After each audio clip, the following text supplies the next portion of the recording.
Tales from the Darkness.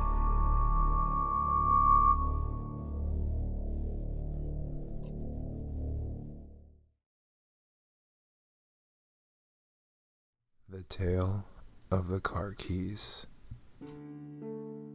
One night, a father and his daughter were driving down a deserted country road. They were returning home after spending the entire day visiting the girl's mother in the hospital. Listening to the sound of the rain drumming on the car roof, the girl began to doze off. Suddenly, there was a loud bang. After checking that his daughter was uninjured, the man got out of the car to survey his damage. Both of the front tires had large punctures and the right fender was crumpled against the wall. The rest of the car had survived unscathed. "We must have driven over something on the road," he explained to his daughter. "Whatever it was, it blew out both of our tires." "You can fix it, right?" asked his daughter, somewhat shaken by the accident. "No," replied her father, shaking his head. "I've only got one spare in the boot. I'll have to walk down into town and find somebody to tow the car," he said. "It isn't that far from here. You wait in the car while I'm gone." "Okay," she said reluctantly, "but please don't take too long." The man could see in his daughter's eyes that she was frightened. "Sit tight," replied her father as he slammed the car door. "I'll be back as soon as possible."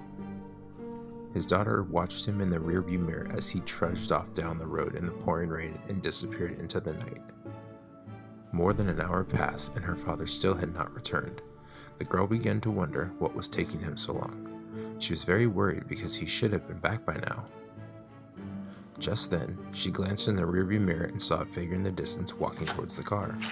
At first she thought it was her father, but when she turned around to take a closer look, she realized that it was a strange man.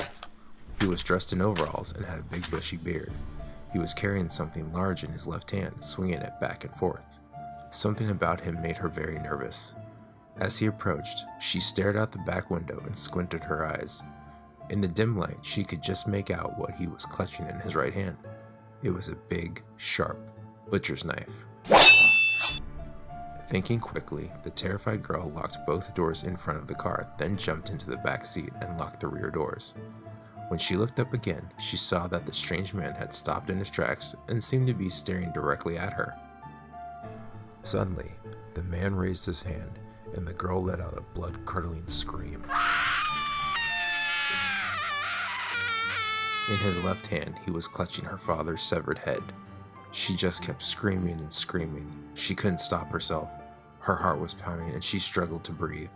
The grotesque expression on her father's face was horrifying to behold. His mouth was hanging open and his eyes were rolled back in his head. When the man reached the car, he shoved his face right up against the window and glowered at her with his crazed, bloodshot eyes. His hair was wild and matted with dirt. His face was covered in deep scars. For a moment, he just stood there in the driving rain, grinning at her like a madman. Then he reached into his pocket, took something out, and slowly lifted his left hand. He was holding her father's car keys. Hey guys, I really want to thank you once again for tuning in. I'm very new to this, so I'm still kind of getting my feet wet, but I appreciate all the love and the support that you guys have been showing me. We are now at 100 plus plays in a week, and I hope that that number continues to grow, and I hope I continue to excite and fright you every week.